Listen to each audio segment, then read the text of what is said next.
2020 was the worst year ever. It is absolutely, without a doubt, the worst. No other year can come between that. Except for one.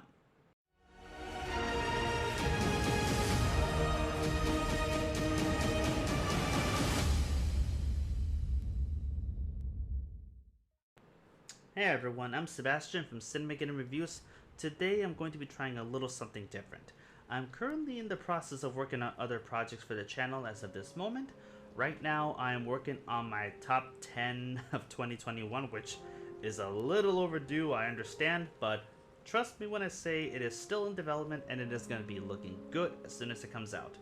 I'm also currently working on another side project, which for this is going to be my retrospective on the movie Enchanted, a film that I really like and one that I've been wanting to do for a while now, especially since I promised it to a certain someone watching this video, but never have been able to finish it.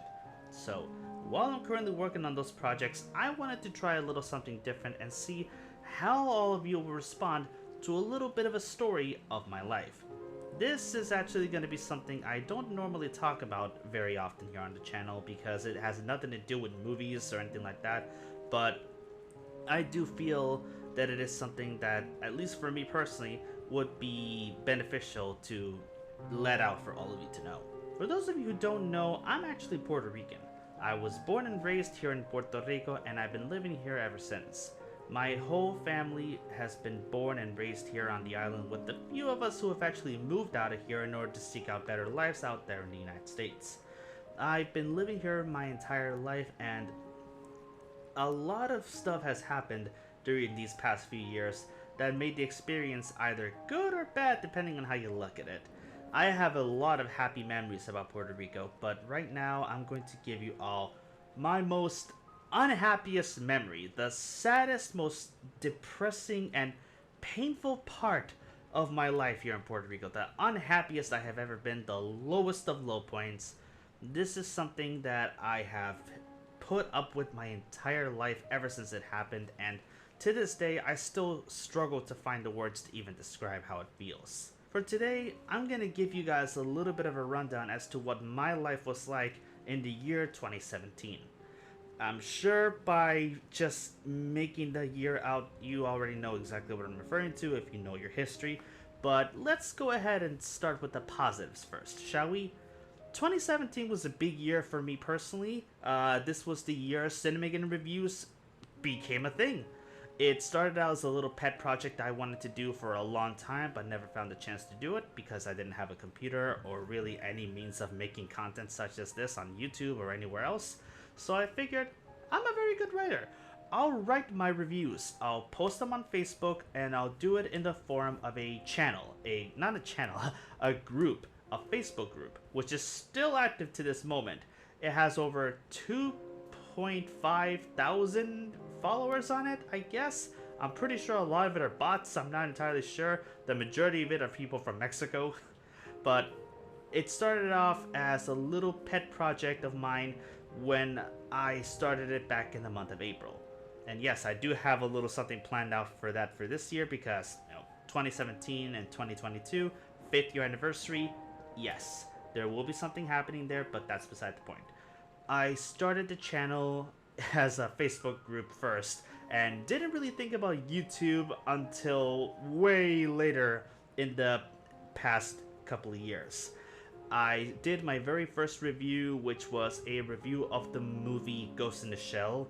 That was technically my very first review as I had just seen it in theaters after winning tickets to see it in the premiere.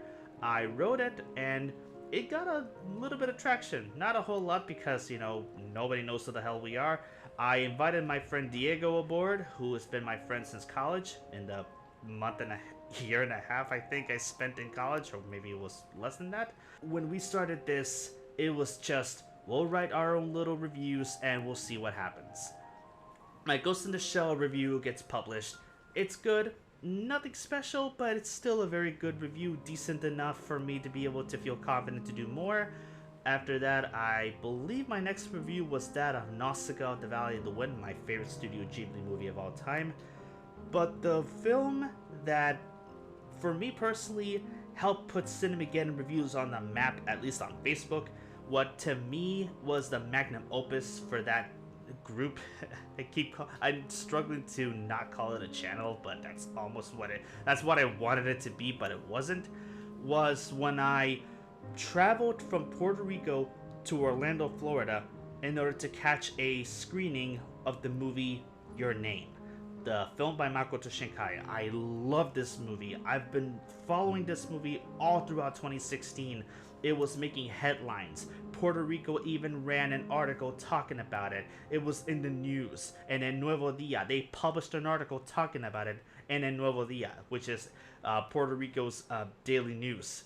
That was huge. And me being a big fan of anime, I needed to see more. I love this movie. I own the 4K Japanese version, which came with not only the 4K version of the movie, but also included English subtitles. I bought the collector's edition by Funimation. I triple dipped, if you want to call it that, by buying the Steelbook. I'm still waiting for an official 4K release of the English dub, which hasn't been released yet, but going back to 2017, I traveled to America to watch this movie in theaters. I wanted to see it in theaters so badly. I petitioned very hard to get Caribbean Cinemas, the gigantic global monopoly for the Caribbean, if you want to call it that, for cinemas, to bring the movie to Puerto Rico, but despite the traction that I got from it, it never materialized.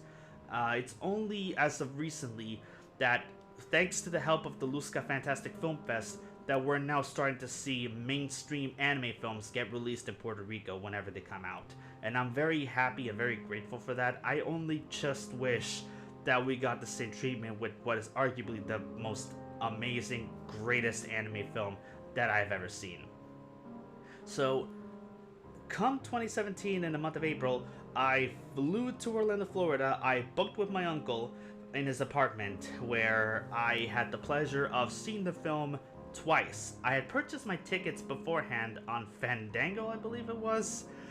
It was the first time I've ever used Fandango, because Fandango doesn't do shit here in Puerto Rico because we have our own system.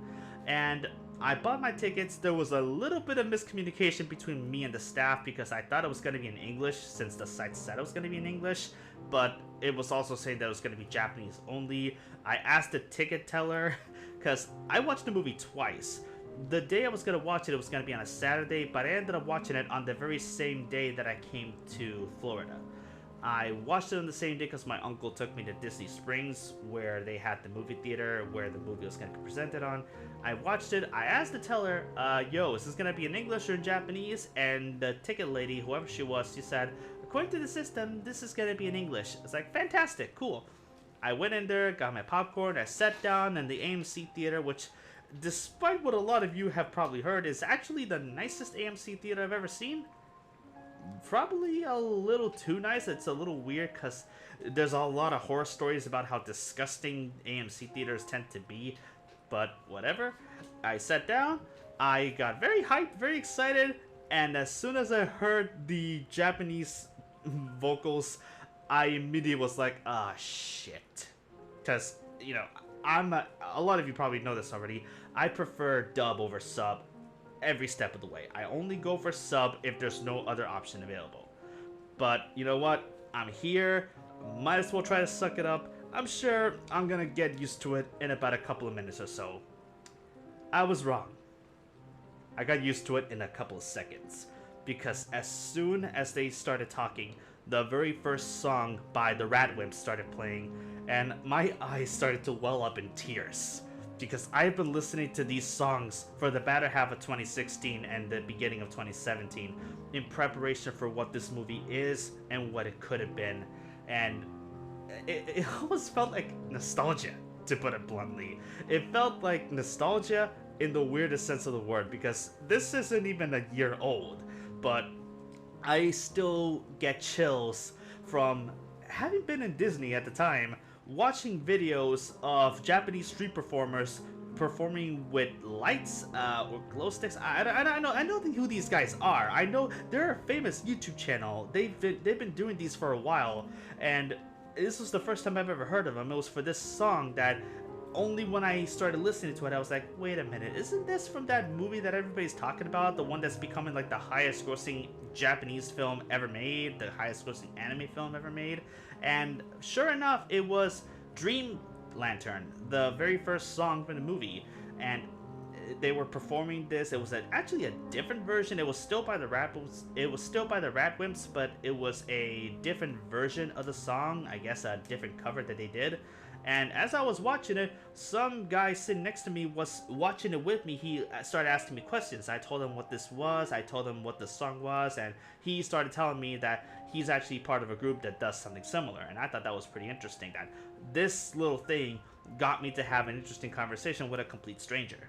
So I'm sitting down, I'm watching the movie, I am crying my eyes out. I'm laughing at times, I'm crying. This film was the most beautiful thing I have ever seen in my life, and the fact that I got to see it twice just added to all of this. But the real icing on the cake, before I saw the movie here in theaters, before any of this, I actually had, to put it bluntly, contact with some of the voice actors. Ironically, with the English cast, despite the fact that I never got to see the movie in theaters, unfortunately. Stephanie Shea, Mitsuha's voice actor, actually commended me for trying to get the movie released in Puerto Rico, despite there not being any success in that regard. Laura Post is actually following me on Facebook. She added me as a Facebook friend, I think, and is actually following the group. I don't believe she's ever actually done anything. In fact, I'm pretty sure she forgot who I even am, and that's perfectly fine. I'm a nobody in this regard. But the highlight was that on that same night, on my old Twitter account, that one has long been deleted, but I got into a massive freaking conversation with Michael Centerniclas, who voices Taki in the English dub, who I didn't know at the time was also the voice of Dean Venture from the Venture Brothers. I was losing my goddamn mind over this, because he was out there tweeting to everybody, talking to them, saying, hey, I'm glad you all enjoyed the movie, but he was answering me back and forth, and I was like, holy shit, what the hell is happening here? I have never felt so seen by people in an industry that I love and worship so much. And the fact that I was able to see this film and have a chance to write a review of it, my very first big review, having seen it twice on Friday and on Saturday, it was the lengthiest review I had ever written up to that point. And it felt so good. It made me feel like this is what I want to do. I love this. I love doing this. I feel happy doing this. And I wanted to do more. I came back to Puerto Rico, but before I did, I had published my review on the Facebook group, and I did a little something I never thought I would ever be doing. I paid to advertise it so that other people can see it, maybe get a little traction there. Basically, this was my way of trying to get noticed. I didn't think anything of it. I put in a couple of bucks there, see what would happen. Who knows? It's an experiment. First time I do it. When I got back to Puerto Rico, my Facebook was blowing the fuck up. People were commenting on it. People were sharing it. It was the most shared and commented and liked post on that channel, and still is to this day, if I'm not mistaken. People from all over Mexico were talking about it. Some of them were sharing it with others, saying, mira cabrón, esta es la película que tenemos que estar viendo. Sorry. Since this is Mexico, mira cabrón, esta es la película que vamos a estar viendo, tú y yo. Because everybody knows that when it comes to Puerto Ricans and Mexicans, Puerto Ricans talk like crazy, Mexicans talk slow and methodically, so that you understand everything they're saying. That's why Puerto Rico is often seen as the rednecks. Oh, the hell you didn't. Back to the story. I was losing my mind. I felt like Suzu in Belle when she started gaining traction after singing In the World of You. It's like, what the fuck is going on? I had my own I'm so dead moment as soon as that was happening, because there were people praising that review, others were shit-talking it, despite it being a positive review, but whatever. So, for the first time, I felt like I had accomplished something as a would-be critic, and I wanted to do more. That essentially took over my entirety of 2017. I wanted to do more with this, so I kept on experimenting. I kept going to more movies. I kept getting invited to premieres, talking about movies there, occasionally doing vlog style videos just like I'm doing right now. Only these were live, so there were a lot of flubs and a lot of mistakes, some embarrassing moments that even I don't like to look back on. And for every embarrassing moment that I've had doing those vlogs, I still felt a sense of accomplishment doing so. 2017 was going fantastically, and I was looking forward to what I believed was going to be my favorite movie of the year, but after watching Your Name, I knew that it was going to be my second favorite, which was Star Wars The Last Jedi. And before anyone says anything, The Last Jedi was a fantastic movie. It's my second favorite Star Wars movie of all time next to A New Hope. I'm not going to take any questions today. If you want to argue with me about it, go send me an email that I'm going to delete because I have no time for this. But 2017, going fantastically. Everything is going smoothly. Nothing could possibly ruin that. And then God, in all of his infinite wisdom, said, "Hold my beer," and sent not one bitch, but two bitches named Irma and Maria to sick ass to Puerto Rico and leave us, for lack of a better term, destroyed. And that's not me quoting here. That's not me making shit up. That is an actual legitimate phrase used by journalists. I think it was for CNN. I don't really remember. The island is destroyed. By the way, apologies in advance if you can hear a bunch of drilling here. There's a little bit of construction happening upstairs in the apartment, but they described the event as almost cataclysmic. So, let me take you back. It's 2017 and it's the month of August to September. I was listening to the news talking about the possibility of a small hurricane coming to the island. At the time, it was seen as a Category 2, slowly moving to Category 3. Nothing too major, you know, we'll barricade everything will be fine, nothing we're not used to already. Things got worse.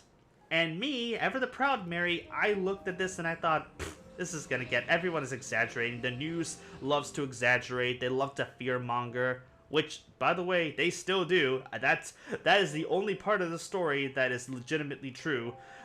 They love to fearmonger, they love to make everybody scared so that they can go out and buy shit that they don't actually need.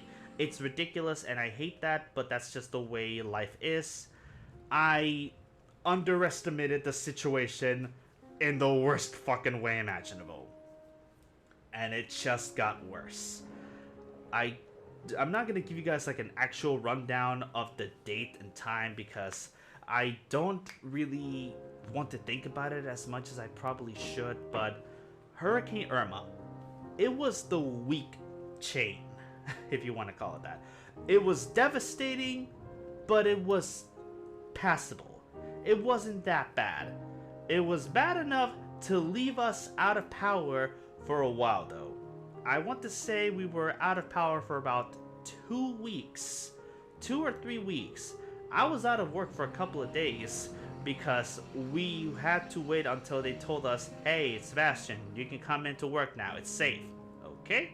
I drove my ass to work and we were working on occasions, but on other occasions we weren't able to because we were all running on a power plant that would run out of gas very quickly because it's a big building with a lot of us working there and we all need the electricity to do our jobs.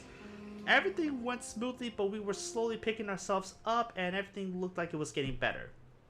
And then the second worst thing named Maria since Natalie Wood in the original West Side Story came and completely fucked that up ever so slightly more. Let me explain just how massive this was. Hurricane Maria to me felt like just another hurricane. It was another Irma, nothing special. It was gigantically fucking bad. But me, again, ever the proud Mary, I was like, okay, we already received the worst. This is gonna be better. It cannot possibly get worse than that. I even remember I put this really, in hindsight, now looking back at it, horribly ill-timed shitpost on Facebook where it was, it's kind of funny in hindsight, but not so funny anymore. because of what happened, where Hurricane Maria was Dio Brando, and then you see Puerto Rico with Jotaro Kujo's hat. Ay, Dios mío. What the hell was wrong with me? But, yes.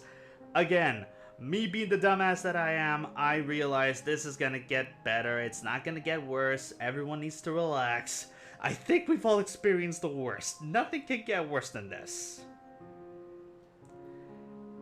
Puerto Rico was destroyed. There was no light at all throughout the entirety of the island. Not in my house, not in my neighborhood, not in my city, not in the entirety of Puerto Rico as a whole. Puerto Rico was so dark that it could not be seen from space. That's how dark it was. It was such a terrifying and painful moment. Finally coming to the realization that this was serious, that this was nothing to make fun about. And seeing all this happen, getting into my car, which received a little bit of damage on the fender. I was able to put it back together. Everything was fine, but driving around was damn near impossible because there were trees all throughout the streets. There were the worst part was that there was also cables that were removed from electrical posts, which made the whole thing even more dangerous. I mean, if you touch it, you're gonna get electrocuted, you'll die, it's gonna get bad. It was like being inside of the set of Fallout. Just driving around wondering, holy shit, look at how bad this all got. It was devastating and it was absolutely disheartening. It took me a while to receive any kind of signal. I had no signal on my phone for days. And when I finally did receive a signal, the first thing I did was, first of all, communicate with my girlfriend. Because my girlfriend is living in North Carolina, and I wanted to let her know that I'm safe. I wanted her to know that I'm safe because if it was bad enough for me to have to sit here and wonder, Jesus Christ, they think I'm dead. What if they think I'm dead? What if they think that I died? There's nothing more horrifying and more sad knowing that the person that you love more than anything thinks that you probably died and have no way of communicating with them to confirm otherwise. Telling them that I was safe gave me a sense of relief, but at the same time, it just made the situation feel even worse. Because now I'm in this position where, how the hell am I going to get out of this? We're not able to get out of this. We're all stuck in this, and we only have the good nature of the American government to help us. I'm not going to get political on this video. I will, however, say this. Donald Trump did the worst job imaginable when it came to taking care of us. I'm going to leave it at that. For about a couple of minutes until I have to talk about October 3rd. But for now, let me just make it clear. The United States government shat the bed really hard when it came to trying to provide relief to us. How bad was it? I ended up going on vacation in December, and I ended up Ubering a lot, and I've had some very interesting conversations with the drivers. The drivers of which I want to point out, majority of them were deep south redneck in the way that they spoke, the way that they sounded. And talking to these people, I thought, oh my god, this is gonna get so awkward. No, they were supportive. They were literally looking at me and telling me the way the government is dealing with this is absolutely atrocious. It's like, yes, 100% I agree. Holy crap, we're actually having a political discussion and it's not ending with us ripping each other's throats off. Who knew this was possible with a Puerto Rican and a redneck? I had some of the best conversations of my life. Just civil political conversations with these people, and it didn't end with anger or disagreements. It was just nice, polite talk with people who understood the severity of the situation. It's like, oh my god, where the hell were you when I was getting shit talked by people on Twitter telling me that it was not a big deal? Fucking angry white soccer moms telling me, a Puerto Rican living on the island, that our situation was not that bad. I don't know who that person is because they blocked me because they didn't want to listen to me on Twitter. But I kept telling them, our situation is bad, and I can confirm that. I was here. I was here. And I'm still here. And I will always be here. I will never, ever stop caring for my island. I will always be here para la Isla del Encanto. I love Puerto Rico. I love everything about it. It's not perfect. We had issues. Our whole government is a big fucking joke. Everybody knows that. But the funny thing about Puerto Rico, the funny thing about us Puerto Ricans, is that we get shit done. We get shit done, and when we get pushed onto the floor, it may take a while for us to get back up, but we do it. Because we are stubborn and we never give up. For a while though, that's the feeling that a lot of people here felt like. It felt very devastating, and it felt very disheartening. Even me, this was a situation that I personally felt very, very unhappy with. I have never felt so depressed in my life being here. Not just for the fact that I had to spend a lot of sleepless nights in a in a house with a family of 4 and a dog, a really cute dog named Loli, which is short for Lolita, which I swear to God, it is not what you think. If you watch anime, it is not what you think. It is completely unrelated. I did not name her. But having to put up with this, dealing with this insanity, while also having to be with a family who is also struggling the same way as me, and on top of all that, a lot of us out there with no power, and some of us, the very few of us who were lucky enough to have a power plant at the ready, my family being one of them, having to essentially haul ass over to get one of these guys to come in and not just fill it up for us, but fill it up for the entirety of the neighborhood as well. We all had to work together. If anything, this whole experience pushed all of us to work together, not just as individuals, but as a family. We all had to work together to survive, because if we didn't work together, no one was going to save us. The stupid government wasn't doing anything. The American government was arguably making things worse. We had our own political pundits here trying to put a face on the severity of our situation, and instead we had an orange clown getting into a Twitter feud with them instead of actually doing something to help us. But again, we'll get to that. We'll get to that very soon, but the situation is horrible. Many of us here are without water. Many of us here are without power. A lot of us here have gone missing, and to this day are still missing. We don't know where they are, because I remember that face still haunts me to this day. This particular individual who went missing, he is a 30-something-year-old man suffering from Down syndrome who went missing after the second hurricane made landfall. There were all these wanted posters spread throughout the area. I don't know if he was ever found, but I've heard nothing in the news saying otherwise. I don't know where he is, and I hope for his sake that he's okay. But that's just a small sample size. Then the news came forth. At first, it was around 30 people that died. Then it grew to about 400 people, 800, 1,000, 2,000. Around 4,000 people have perished either during and after. And it was the afters that, to me, are the ones that should probably get the most recognition of in this case, because anybody can die in the middle of a storm and it's a tragedy and it happens, it's sad. But what the hurricane tragedy did more than anything was that it brought us down to our weakest. It brought us down to our weakest, not just as people, but in terms of our mental health as well.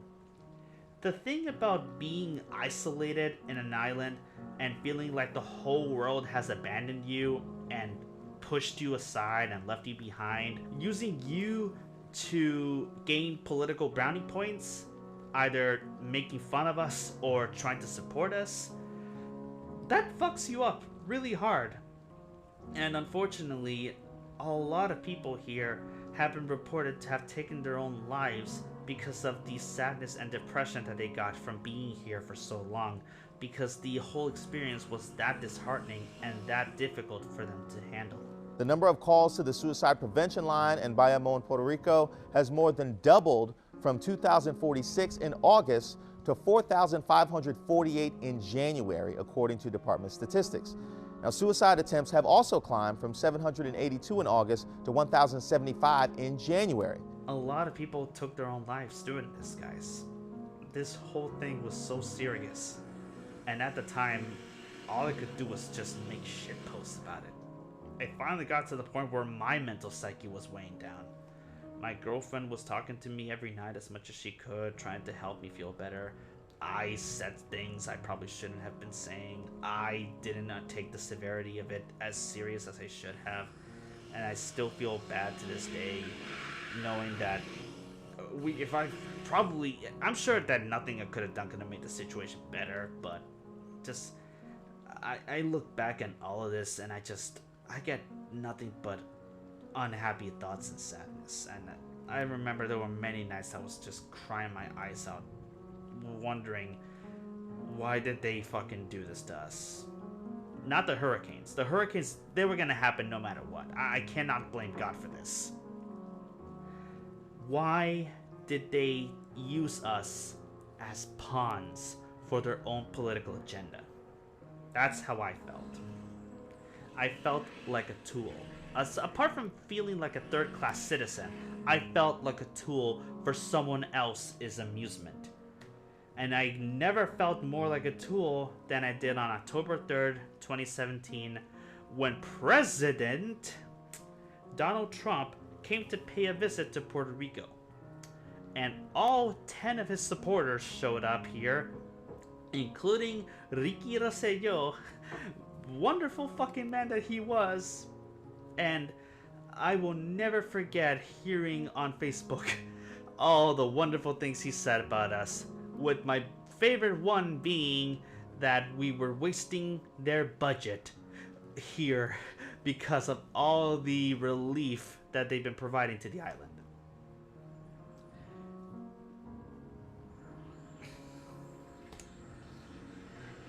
I gotta give the man credit. I really gotta give the man credit here.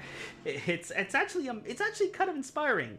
It takes a lot of cojones to stand up to all of us directly to our face, especially for me, because this was on my birthday, and tell us that our situation was not only not as bad as the people in Katrina, but to say that we were wasting your budget. Wasting your budget. That's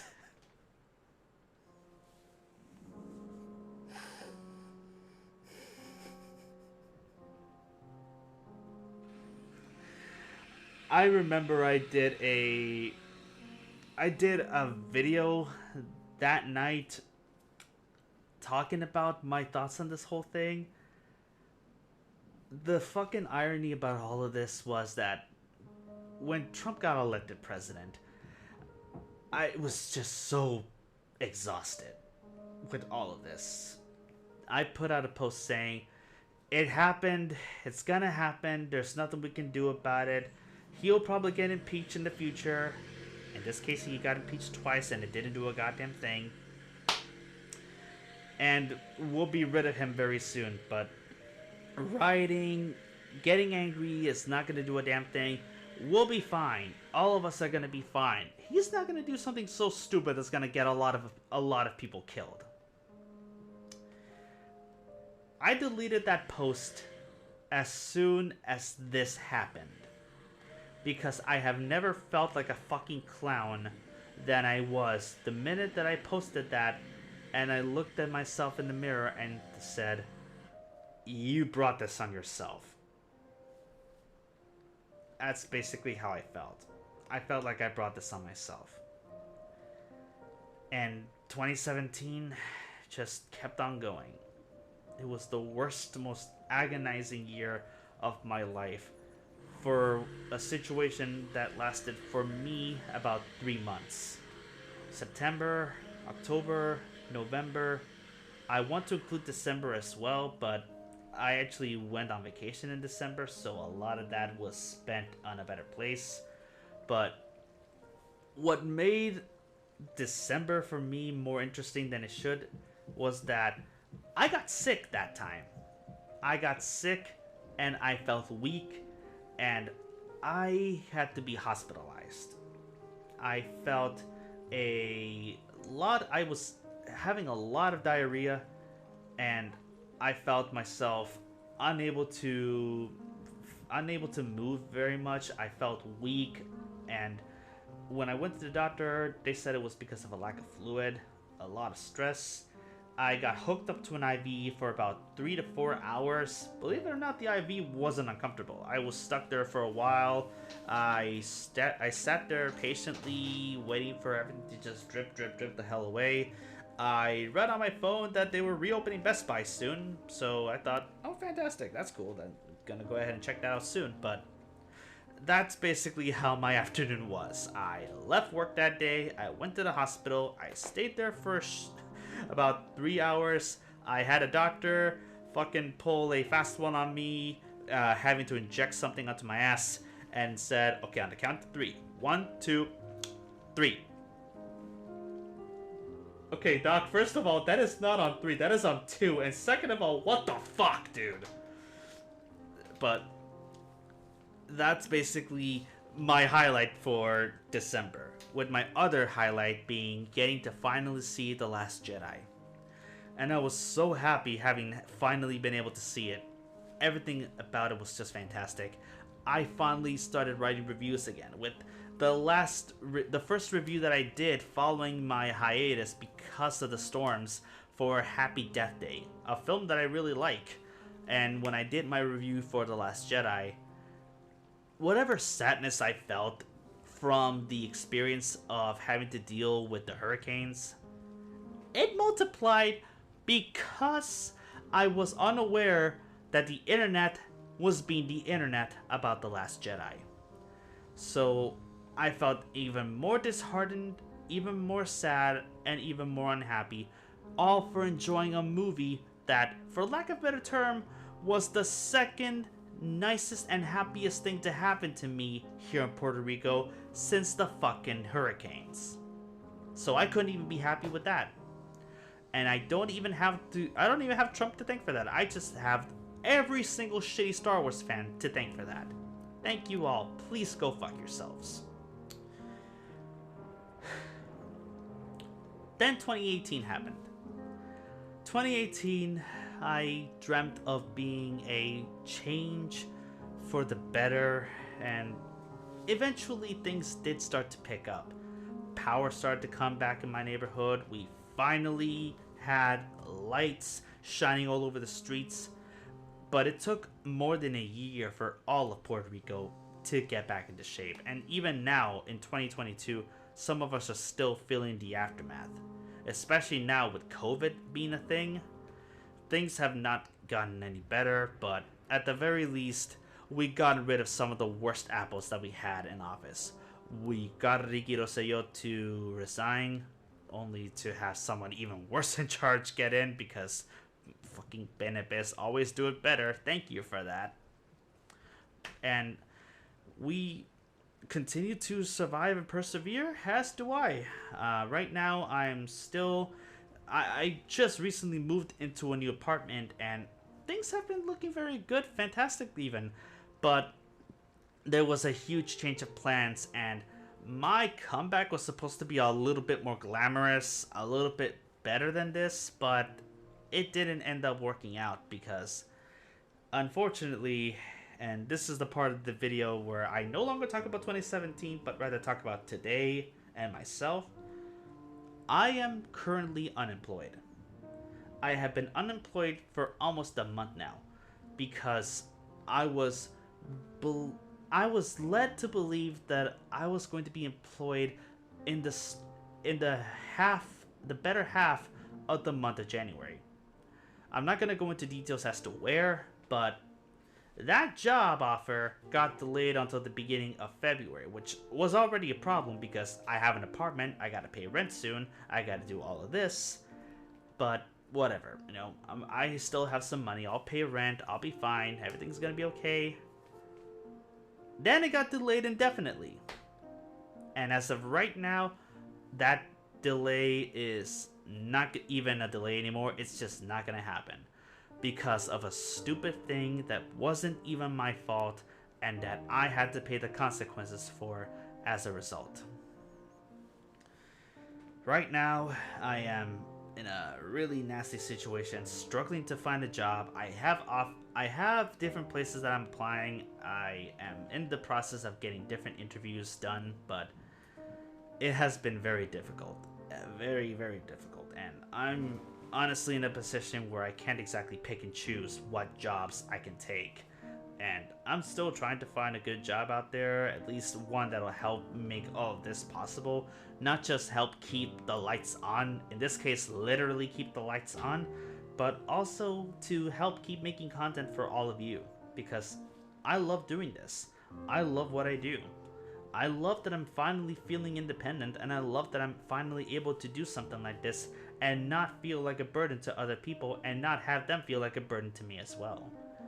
This is a new part of my life and I want to be able to continue that, but I'm not going to be able to do this by myself, and I would really appreciate all of you watching this to take a moment to check out our Patreon page and help us out as much as you can. I'm not asking you to donate if you can't. You can also simply share this video with your friends, share my other videos with your friends, subscribe to our content, and enjoy everything that we do. Just a simple share with someone who you know will enjoy the stuff that we make is more than enough for us, but it's a situation where I'm afraid I really can't afford to take any chances. So thank you all for listening. I hope you enjoyed the story time with me talking about 2017 and how much of a shit show year that was. 2020 is bad. 2021 was not as bad. 2022 was starting to get better, maybe, I don't know, but for me, 2017 will always be my worst year ever. And I think you all understand now why exactly that is. But if you enjoyed sitting here and listening to me ramble for almost an hour, I'm glad, first of all, I'm glad that you were stuck here listening. I'm sorry if I rambled on here and there. I'm probably going to edit a couple of parts out to better adjust this video. But thank you so much for watching, and thank you so much for listening. I hope you enjoyed this. I'm sorry if you didn't. I'm sure that it was probably a little too serious for my taste, but thank you all so much for watching. And if you like what you see here and you want to see actual fun and happy stuff for us to talk about, then check out all of our reviews that we've done so far up to this point, or check out our video essays as well. We do a lot of fantastic content, and since we now currently have a couple of supporters on Patreon, including Abigail Verzella, Wayne the Wings, Chelsea A Crandall, and Kate from KateCast Reviews, you can request a show or movie for us to review in the future. Right now, I'm currently working on my very first Patreon request. I'm not going to say what it is until I provide a special little trailer for all of you in the future. But for now, if you want to see more and you would like to chip in to help keep the lights on and help keep us out of poverty, as funny as I can probably make that sound, then go ahead and check out our Patreon page for bonus content and exclusive rewards. As always, I'm Sebastian from Cinemageddon Reviews signing out, and I'll see you on the wasteland, hopefully with a much happier video. Thank you so much for listening, and you have a wonderful day.